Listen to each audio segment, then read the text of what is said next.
Okay, well, Aaron invited me back, and I guess to read more poetry or interpret more poetry. And I can't exactly say that I entirely understand the reason for his invitation, but it has something to do with what he referred to as a space-time travel communication coordinate request. And that request,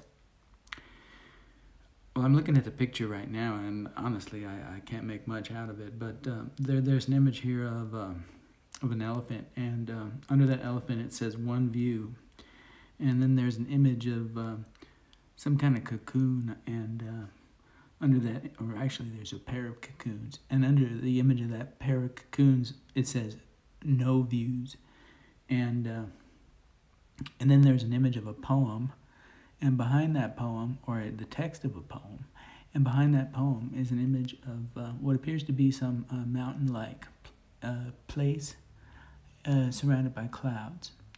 And beneath that image of that poem, in front of the mountain-like place surrounded by clouds, is a 2 and a C. That's the name of this particular video. And then beneath the name of this particular video, which is 2C, it says no views. And then there's an image of a moth. Oh, actually, I think that's a butterfly. I'm not sure why it's categorized as a butterfly, because I know that it eats things very similar to what moths eat, including poplar leaves and willow leaves, and maybe even mulberry leaves. I'm not sure. And this particular video of this butterfly that didn't somehow get categorized as or classified as a moth is called Carefully Selected Sound Song Advice. And beneath that title, it says no views. And then there's an image of something or other. I can't quite make it out. It looks like there's some kind of a slash in the middle of this image. It's not a very good image. It's apparently some kind of Xeroxed degradation of an original image. And did I mention that I was a hedgehog? Because I'm once again, I'm wearing this fox face because there is no Apple app cartoon image of a hedgehog, but I'm actually a hedgehog. I had to choose the fox face because there's no hedgehog. I don't know who's running Apple these days. I stopped keeping track of all of that stuff, but whoever it is, I would request get yourself a hedgehog face, okay? Because it's embarrassing for some of us hedgehogs to have to smile like a fox. Right? Okay, so anyway, there's this image, and it appears to be very poor quality, and maybe it's a Xerox of something or other, and there's this big slash in the middle of it in the shape of well, there's a vertical slash and there's a horizontal slash. Very simple, like the shape of a plus sign, as in plus or minus 1. And beneath that, there's a title again, and it says something about notes towards and beyond an understanding of the, and then there's an ellipses, ellipses, and because the title is too long to put up on the front page. That's why there's that ellipses. The ellipses isn't actually part of the title. That's just a representation of the fact the title's too long. Some people don't like those long titles. Like it's short and sweet, concise. Like Emily Dickinson.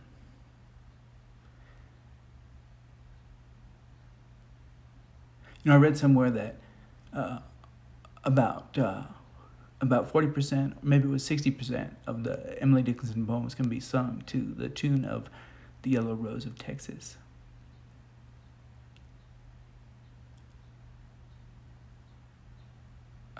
Something like,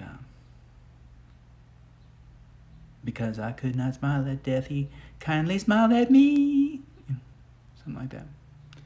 And that's kind of an aside. That doesn't have to do with what we're talking about. But anyway, back to Aaron. So Aaron said underneath. Okay, I'm looking at this page.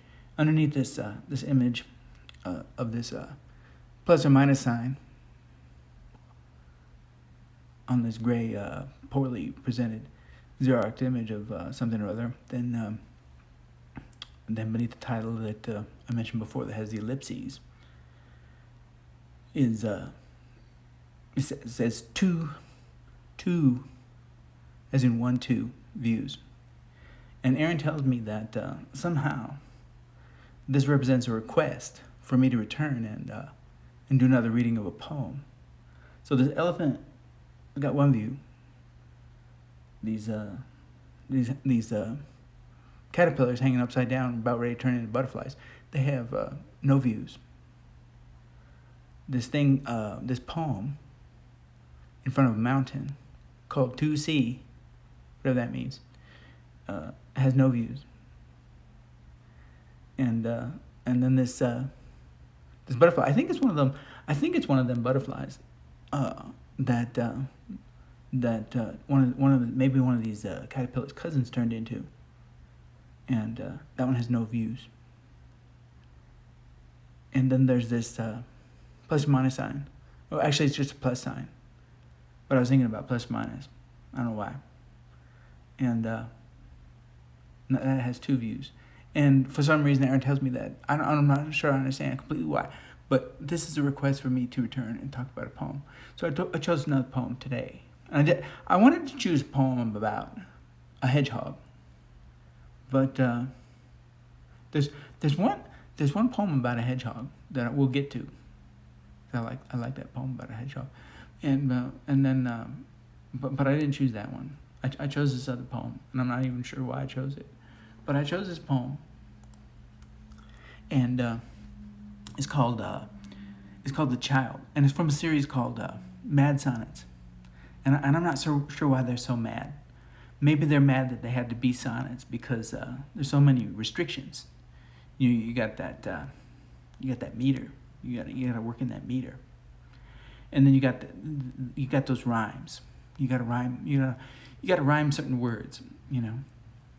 And you've got some stanza and line constraints as well, right? So you got to have that couplet at the end, and couplet is. For those of you who don't know what a couplet is, it's 2 lines, and they have a rhyme at the end. So like, let's see. Let me think of one.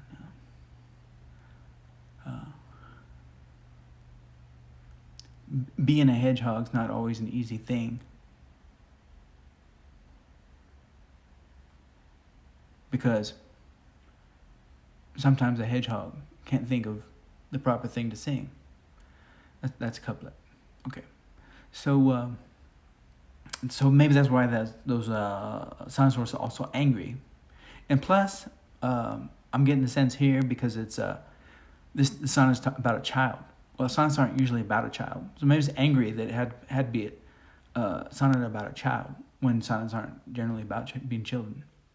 Maybe, or maybe it's just a colicky baby child, and colicky baby type of sonnet. Seems very possible, very likely, kind of interesting, in a way. This is like colicky baby sonnet child. There's tradition, particularly British poetry, called the cradle song. I think Yeats wrote one of those, and I know there's somebody wrote one, and Brahms set it to music, I think, or maybe that was a collaboration. I'm not sure. And there's William Blake wrote a lot of cradle songs. He was really interested in cradles. He referred to in William Blake. He sometimes he referred to a child as child. Sometimes he referred to a child as a babe. Babe is a child. And sometimes in the '60s, they refer to a babe means your young female lover. But that's not what Blake had in mind. No, not at all. And you get the sense here that McClure is writing about that obviously the child or the babe, those terms are interchangeable here. And we'll get to that. We'll get to more of that. Okay, these are mad sonnets. I like the idea of a sonnet being angry or crazy. Crazy sonnet. So what was a crazy sonnet? Well, maybe it doesn't rhyme. Let's check that out. Okay, so let's go to the sonnet. Okay. But before we do a line by line reading, let's just see if we can find any rhymes.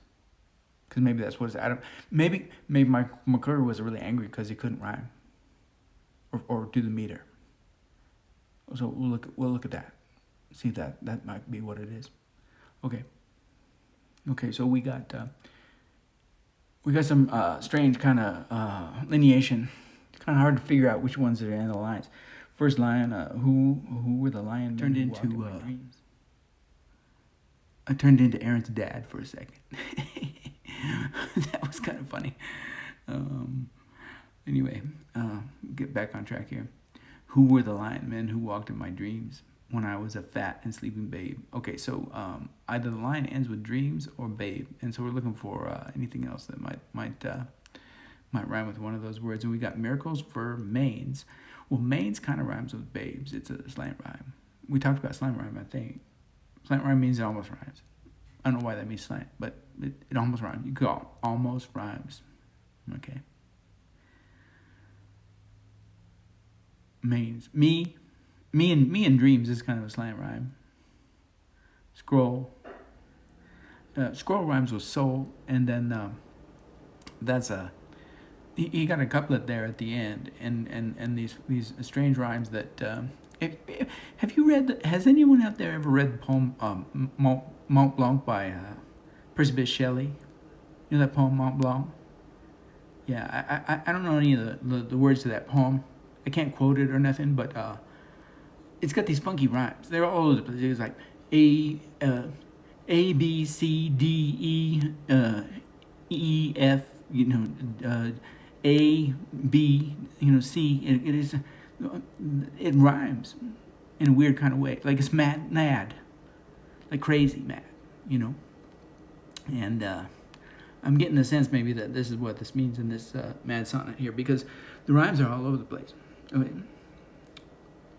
And it's not really all that easy to tell by the way this poem appears on the page what exactly McClure is thinking about that constitutes a line, right? Is that first line end with dreams, or does that first line end with babe? Okay, that's hard to say. Anyway, okay, so next sonnet, next stanza. I said sonnet, I meant stanza. That's parapraxia. You shouldn't confuse parapraxia with dyspraxia. That's a totally different thing. Also, parataxia is completely different from either one of those things. Also, dysgraphia is also different from any of those other things. But I uttered parapraxia. All right, okay. I said sonnet, and what I meant to say was stanza, not sonnet. Okay, just clarify. I'm going to correct those errors. All right. So next stanza. I see myself as I slept, and then you got giants. Immeasurable, and sheets. Well, none of that rhymes. So I can see why the poet is mad. Or the child. Maybe it's the child mad. Child that age in the cradle has a hard time learning how to rhyme. Probably doesn't really understand it. They have different sounds. Ma, pa.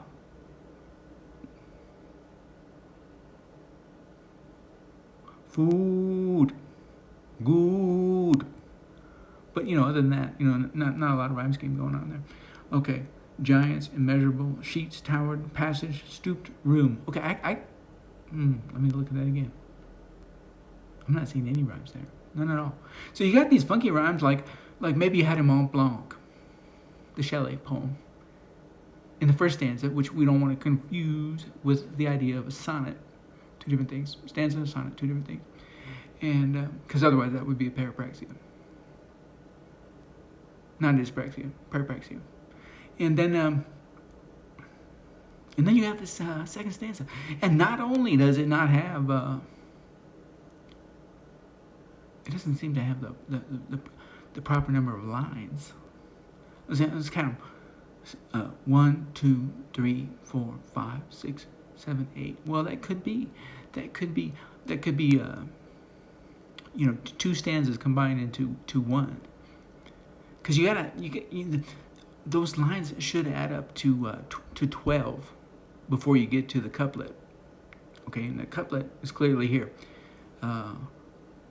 Remember, no strength loves. None of those words rhyme either. So it's mad sonnet. Mad sonnet because it got the wrong number of lines.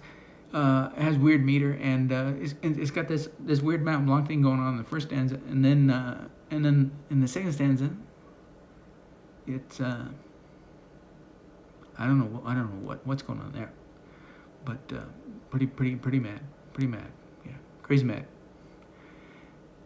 Okay, so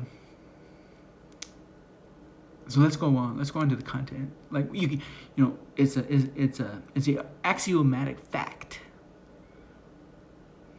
of poetic hermeneutics that you cannot separate the form from the content. Form and content should be, if not conceptualized as one and the same, as integrated one into the other, right? So that the meaning from one passes into and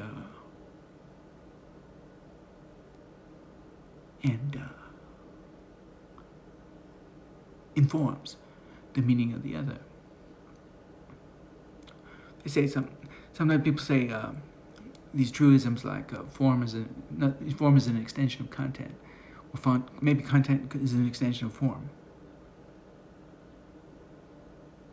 And we got to think about that when we're thinking about like what makes this poem so angry or crazy.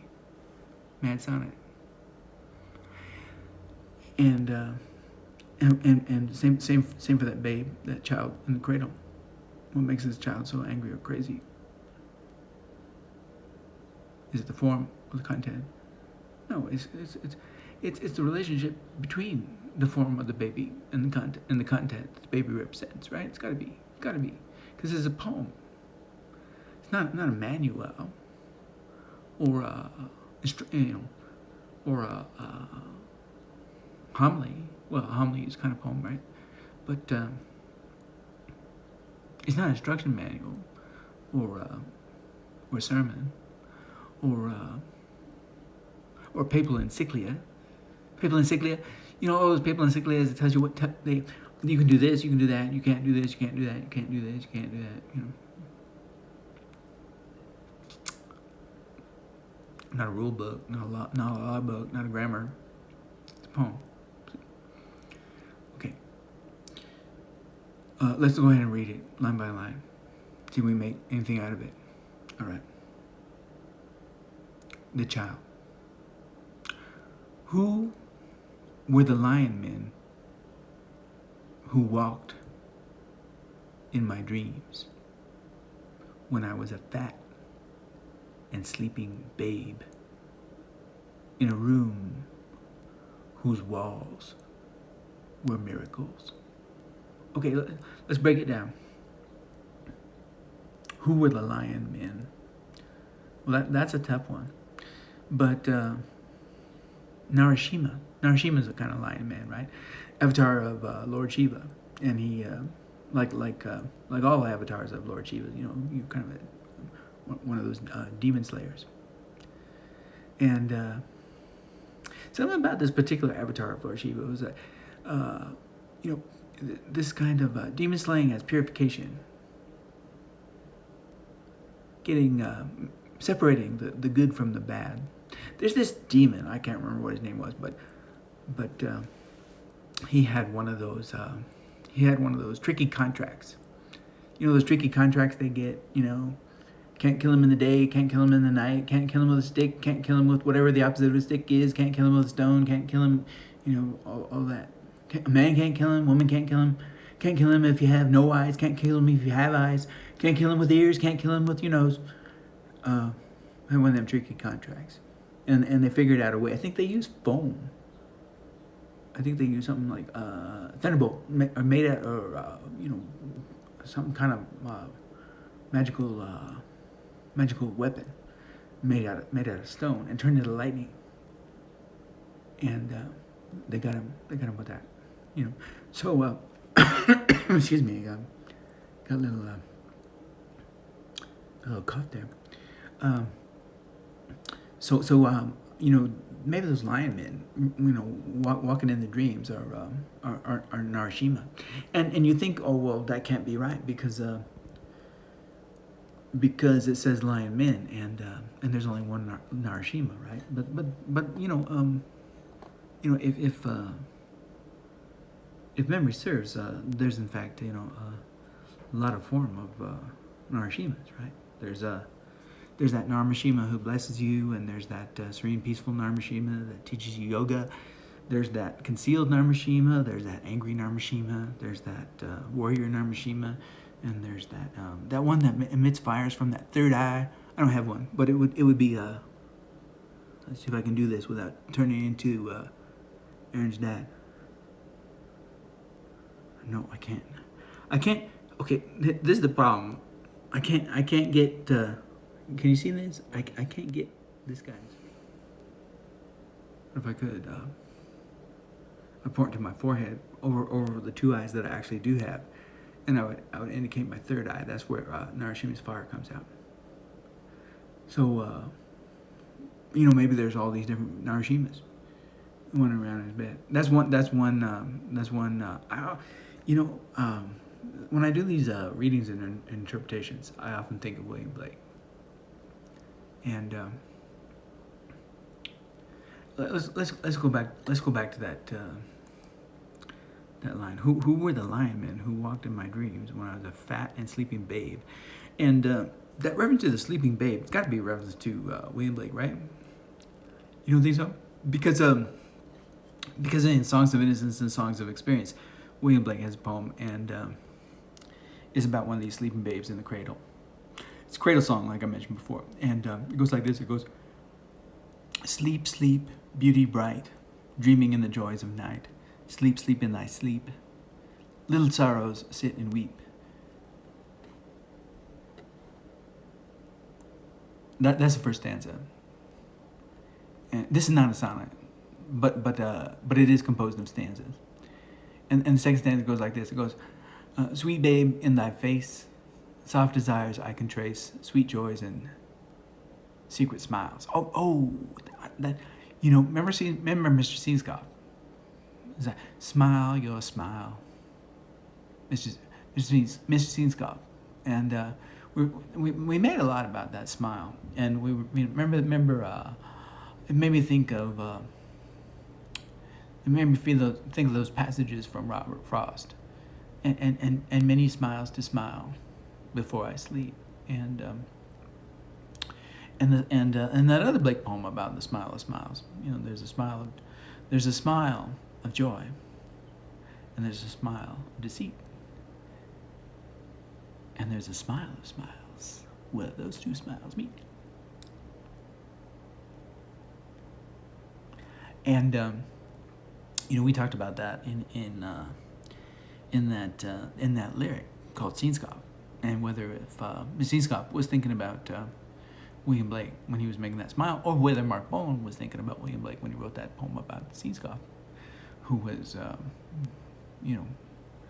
running apparently from the Jabberwock that he encountered in the woods or something like that. Okay, says stanza 2, number 2. Sweet babe, in thy face, soft desires I can trace, secret joys and secret smiles. That's what we're talking about. William Blake. Little pretty infant. This is a William Blake poem, by the way. I mentioned that because I was thinking about William Blake because of the babe in the cradle, and I thought I would recite this reference because it's important. If you think about Blake, you should always you should recite the poem you think about. So like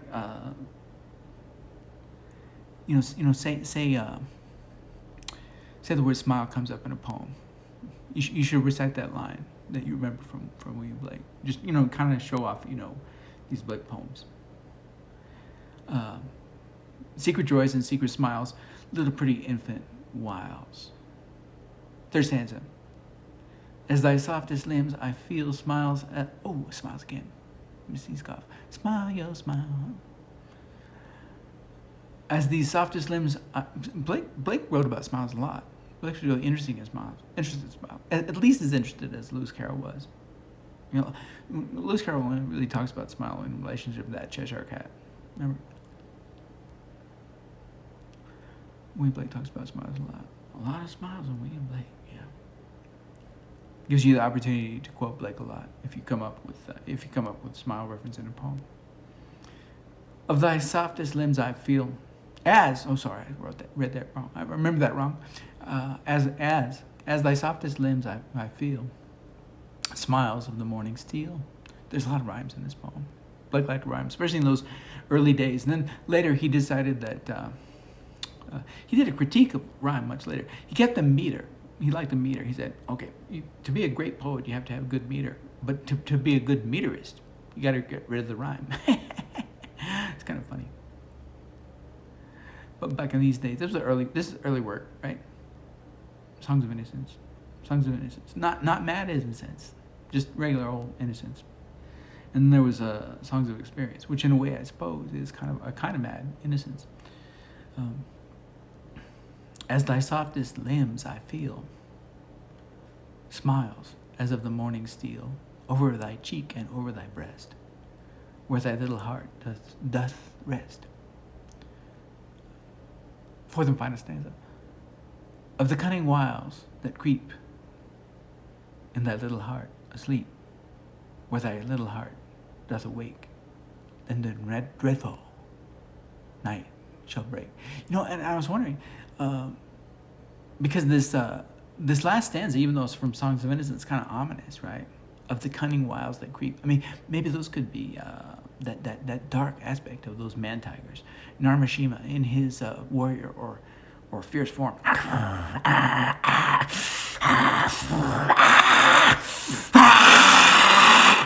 Like that. And, you know, I don't know if he would do that to a child. That seemed kind of mean, but you know, the suggestion of it maybe in these linemen running around. And maybe Michael McClure was thinking about that. Thinking about in those linemen, you know, the cunning wiles. And even in that last line and the final stanza, right, there's this word dreadful.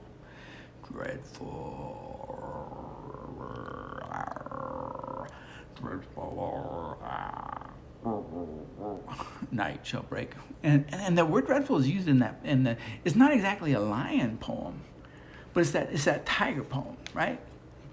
Yeah, that tiger poem. There's a couple of references to dread.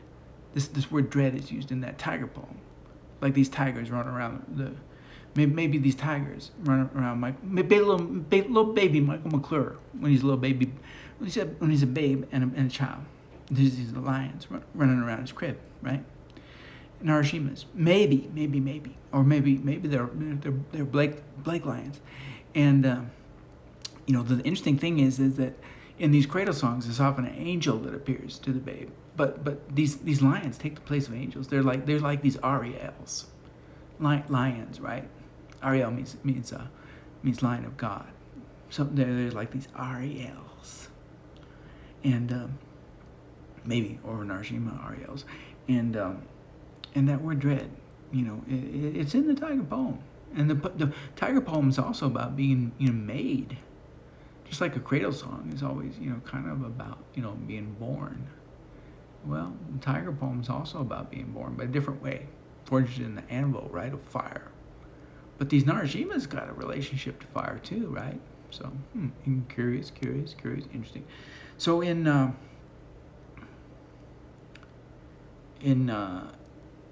some of these stanzas in the tiger, especially towards the end, right? There's these references to dread, and they occur often, right?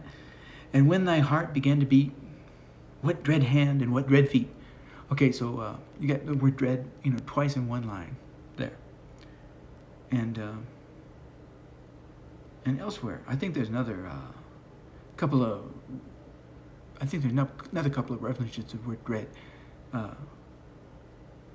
What the anvil, what dread grasp? Well, you're going to have to forgive that interruption. We had a bit of technological difficulty, which involved the fact that the app that I'm using to represent myself as a fox, even though I'm actually a hedgehog, is limited to a duration of 30 minutes. And I guess we exceeded that 30 minutes in the course of interpreting this poem by McClure. And we were right at that moment where I was identifying moments in the construction of the tiger where the adjective dread and dreadful were used, and how that related to the use of this word dreadful in the Cradle Song by William Blake, and how so I thought maybe let's go back to that poem by McClure, and maybe there's some uses of the word dreadful that relate back to lion tigers. And if there are, that's a really good way of for Michael McClure to show off how well he knows William Blake, right? And I wouldn't miss that opportunity for so I'm looking for the word dreadful in this poem, The Child, which is one of these examples of these mad sonnets. It may or may not actually be a mad sonnet. There's a little bit of confusion about that. Is this a mad sonnet or is this a poem called Child? I don't know. It could be a mad sonnet. So looking for the word dread. I don't see it here, no. Okay, so he missed a really good opportunity to use the word dread or use the word dreadful to show off, again, how well he knows the poet William Blake, but blew that one. Oops. Oh, well. Let's go back and let's see if there is any other references that this poem makes to William Blake besides the cradle and the babes and all that good stuff. All right, so to do that, I want to look at, or at least recite, a few lines from this poem called The Marriage of Heaven and Hell, which is another poem by William Blake. And there are a lot of references to lions in this particular poem, and foxes, right? I'm not technically a fox. I'm a hedgehog. But I'm using a fox face for the purpose of discussing this poem by McClure. So I'm going to read all those lines, or I'm going to recite all those lines that I recall that relate to the wisdom of lions and foxes, and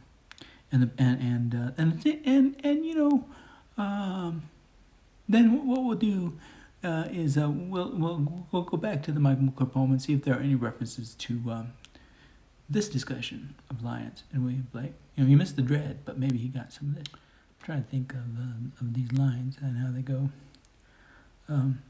The wrath of the lion is the wisdom of God. That's one of them. And the roaring of lions, the howling of wolves, the raging of the stormy sea, and the destructive sword are portions of eternity too great for the eye. And then there's something about a fox. There's a few things about a fox that don't relate to lions, but I'm not going to be so egocentric that I recite those ones. There's one that goes, the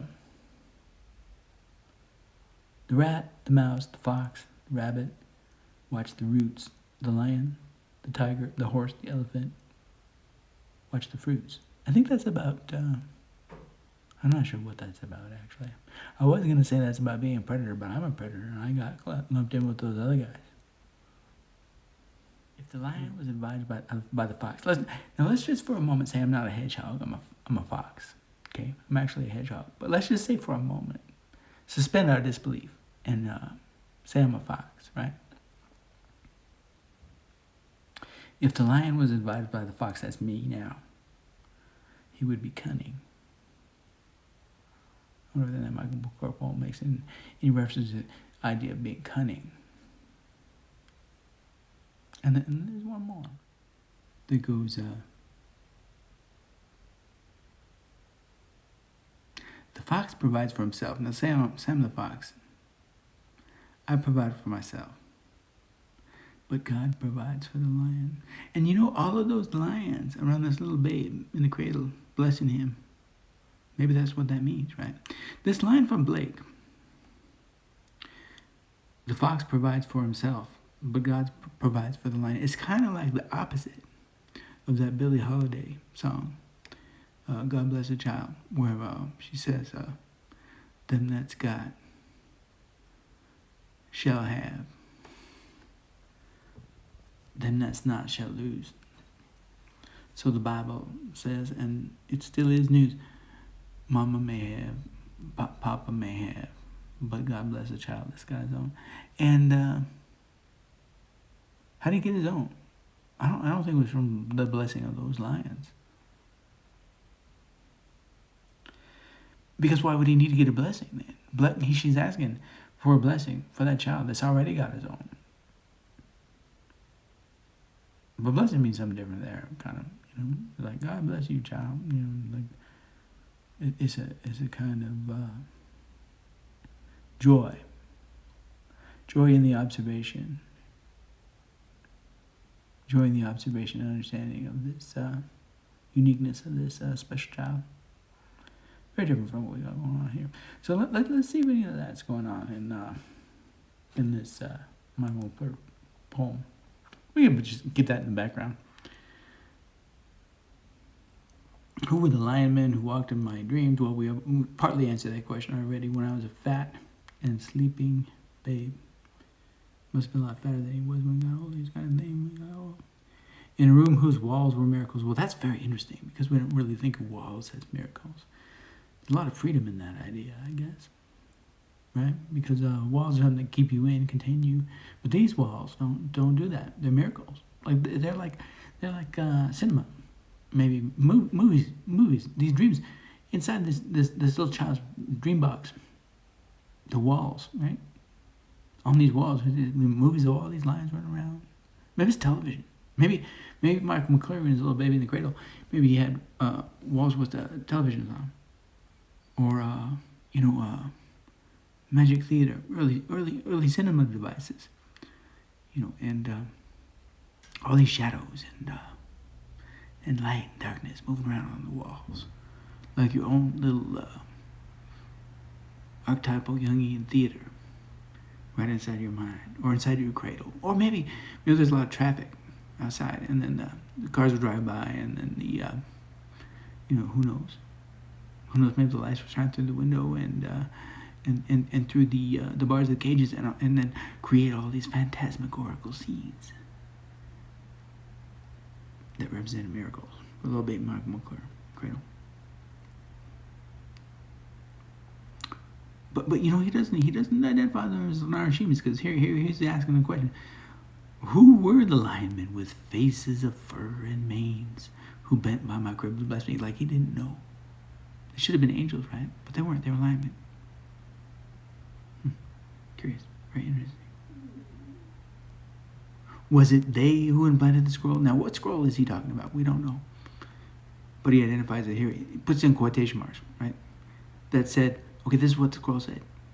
I am the maker of my spirit and soul. And then you get that couplet there. Very important stuff. Self-made man. Self-made lion man. Cool. Soul and spirit. Like proto-shaman type of thing. Maybe. Blessed child. Blessed sacred magical child. Holy child. And then blessed by the lions. Very special. And then we got this new stanza, I guess, if it's a mad sonnet. Maybe even if it's not a mad sonnet, it's a new stanza. Got a line, divides it from the first part. This line is unbroken line. And then you got a broken line. I don't know what the difference is, what signification, what that means, but that's a fact of the poem. Material reality. One of the material features of this particular poem is it has a line that's solid, and it has a line that's broken. Dash, dash, dash, dash, dash, dash. This one's underline, like that. I see myself as I slept. Now that's interesting, because you could say, I see myself as I sleep. Like it could be the little baby Michael McClure hovering over the other little baby Michael McClure. I see myself as I sleep. But he didn't have language because he was too young. He's just a little baby in the cradle. Now, he's coming back. It's like adult Michael McClure looking at little baby Michael McClure as I slept. See, you got the present and the past. I see myself as I slept. He's like having a daydream of himself from above, as if he were somebody else. Well, maybe he's one of these lion men. He's seen himself. He's put himself in the perspective of one of these lion guys. All sleeping infants. I see myself as I slept. All sleeping infants are sizeless and giants. I'm not sure really what that means. I think, there's that description in the book Solaris, right? You know that book Solaris. Andrei Tarkovsky made a movie about this novel called Solaris, and you have this. It's science fiction, and you have this ocean, and it's smart. It's got intelligence. It's an intelligent entity that's made out of an ocean. And it can create things. It creates all different kinds of things. It creates geometric things and representational things and constructs and out of memories and a thought. And one of the things it creates is this giant babe, this giant oozy foamy babe in the ocean. And that's what he's referring to right here, Solaris. All infants are sizeless and giants. So he would be having this solaric-like hallucination. Possible. Might be a reference to something else. All sleeping infants are sizeless and giants dreaming in a universe immeasurable. There's a lot of ways we actually do measure the universe, but I think you get what he's trying to say. And reference to the sublime there, right? Beyond our ability to measure, beyond our ability to perceive, beyond our ability to comprehend. The sublime, not the beautiful. And this child's already got an idea of the sublime. That's interesting. Well, because it's got these lions running around his cradle. It'd be hard not to have an image of the sublime if you got lions running around your cradle. Lion men.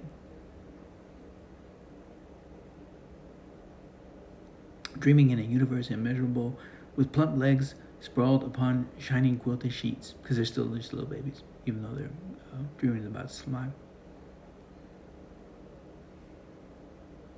And over me they towered, and I was tiny in their passage. Yeah, it sounds more and more like those giant babies in Solaris. I got to figure that's what he's referencing right there. I'm not sure when Solaris was written. If Solaris was written before this poem, that would be anachronistic. Curious. Maybe they had the same idea. Maybe they had the same deep dream. Maybe those linemen sent them the same dream about those giant babies. I remember maybe there's just maybe there's a syntactical kind of ellipsis there. All sleeping infants are sizeless and giants, dreaming in a universe immeasurable, with plump legs sprawled upon shining and quilted sheets, period. And over me they towered. So he's not talking about the giant babies anymore. He's talking that they, and over me they towered. That's the lion people. Okay, I missed that. I didn't pay enough attention to the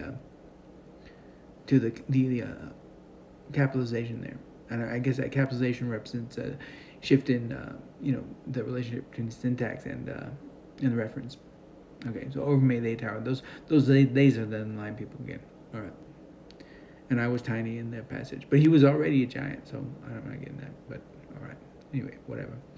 I remember their pointed teeth and whiskers, and they stooped to smile. We got that smile again. So that smile is definitely a Blakean reference, right? And they stooped to smile. Smile. Either a smile of deception, or a smile of love, or a smile that combines both of those smiles.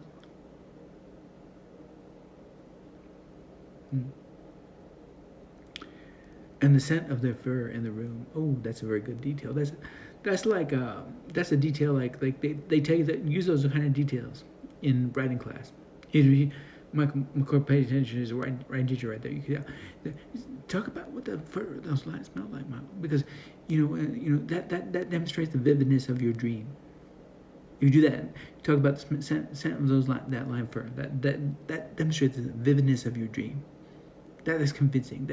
That helps the reader to imagine herself. Don't use that pronoun herself. Use the pronoun himself. But themselves. No, you don't use that one either.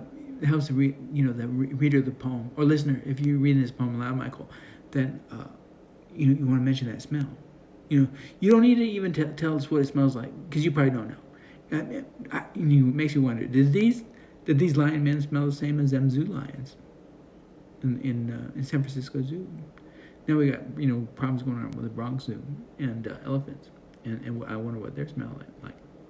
Probably not too good, because an elephant doesn't smell good in a cage, right? It doesn't want to be in a cage, wants to be free. Probably same with lions, right? Got to figure the same with lions.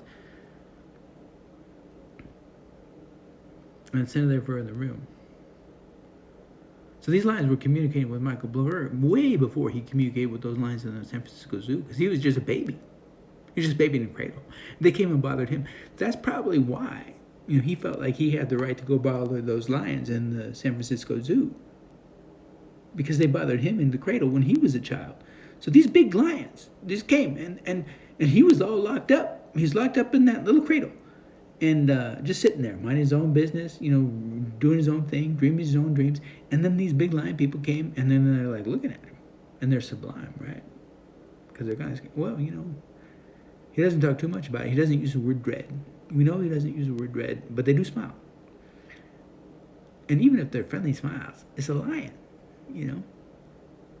So then, many years later, with Michael McClure, he goes and he yells at those lions in the zoo. And he doesn't tell us that, maybe that's an act of, could be a little, act of passive-aggressive vengeance for bothering him when he was a child in the cradle. Very likely.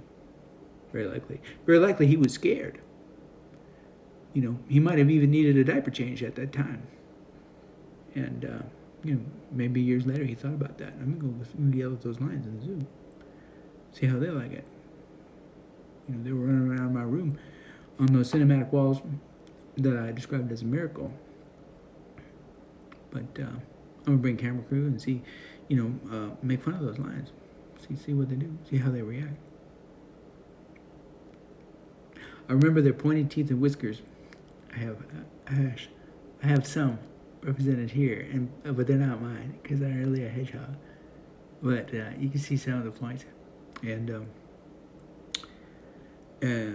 pointy the whiskers as they stooped to smile, and the scent of their fur in the room, which is, that's good writing class.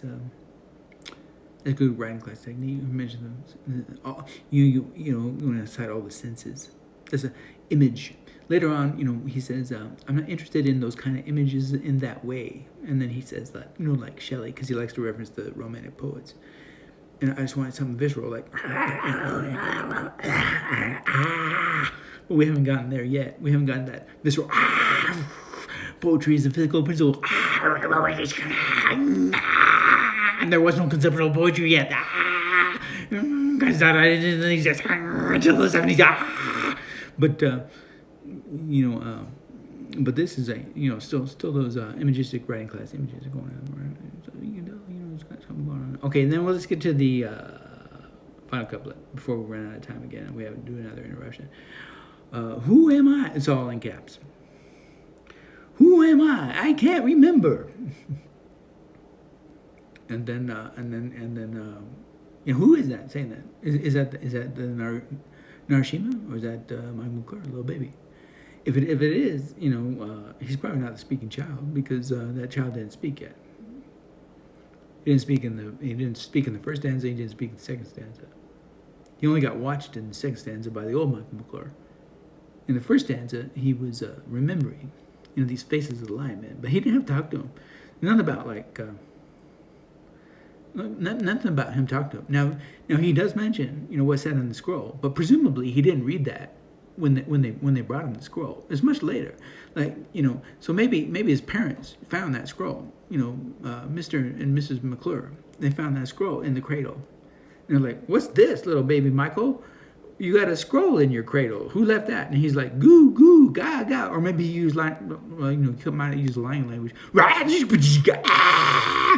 And then they were like, "I don't know what that means because I don't speak lion or baby, but I'm gonna take this scroll, put it in a safe place, and then when little baby Michael can read, he'll be able to read, whoever left the scroll for him." They said, "I am the maker of my own spirit and soul."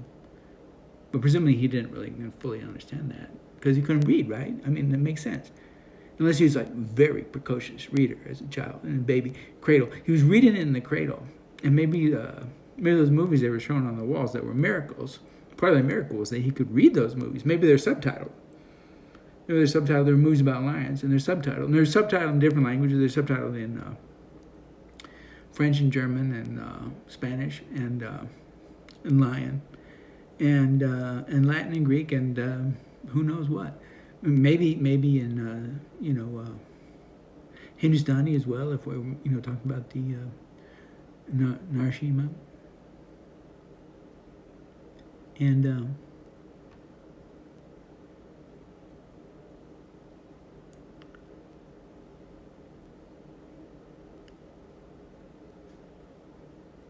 he's reading all these subtitles, and it's a miracle.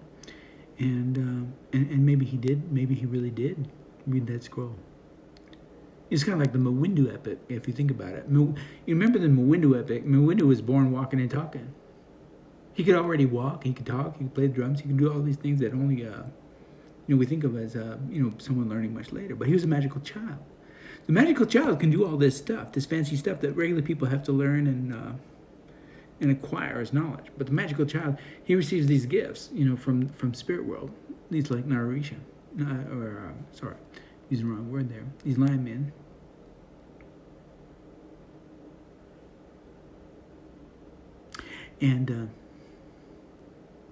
And so he's got these magical powers, and that's what this poem's about, isn't it?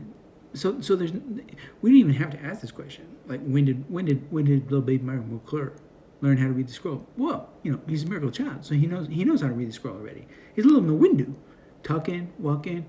Although why he's in the cradle, I don't know, because if you could talk and walk and do all that stuff, you wouldn't really need a cradle, would you?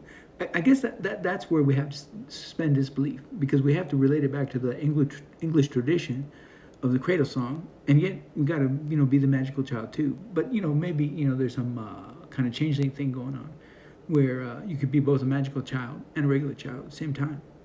It's not like the avatar of Shiva having to defeat this guy that's like neither here nor there nor there nor here, nor in this time nor in that time, nor darkness nor light. No, you can't do that. But maybe in this case, you can be in this ambiguous figure type of space. Be magical child, holy child.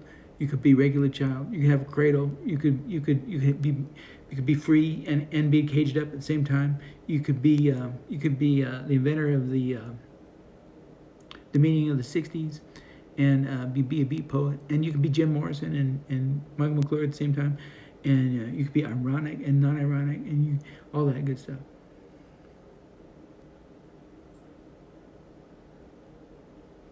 Who am I? I can't remember.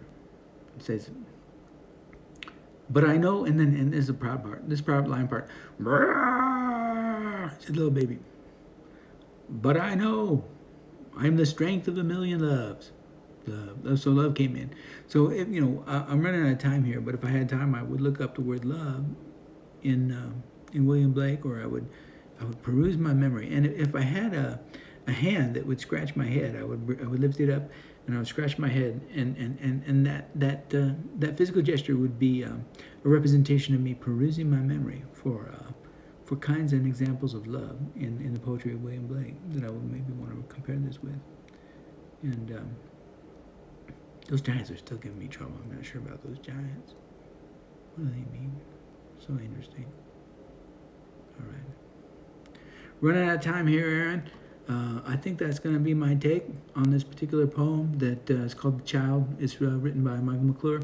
It may or may not be an example of a mad sonnet. We included our understanding of it as an example of a mad sonnet, and that helped get us going with our reading, and talk a little bit about form and content, which is always an important part of any significant and sophisticated poetry interpretation, as we all know. And with that, I'll just conclude right there, and maybe read it again from the beginning, and then that'll close us out.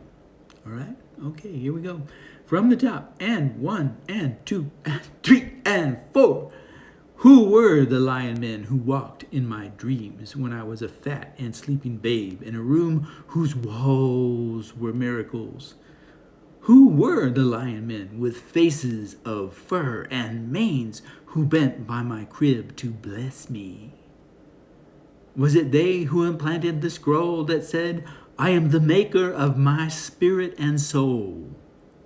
I see myself as I slept. All sleeping infants are sizeless and giants, dreaming in a universe immeasurable with plump legs sprawled upon shiny quilted sheets. And over me they towered. As I was tiny in their passage, I remember their pointed teeth and whiskers as they stooped to smile, and their scent, made a mistake there, and the scent of their fur in the room. Who am I? I can't remember, but I know. I am the strength of a million loves.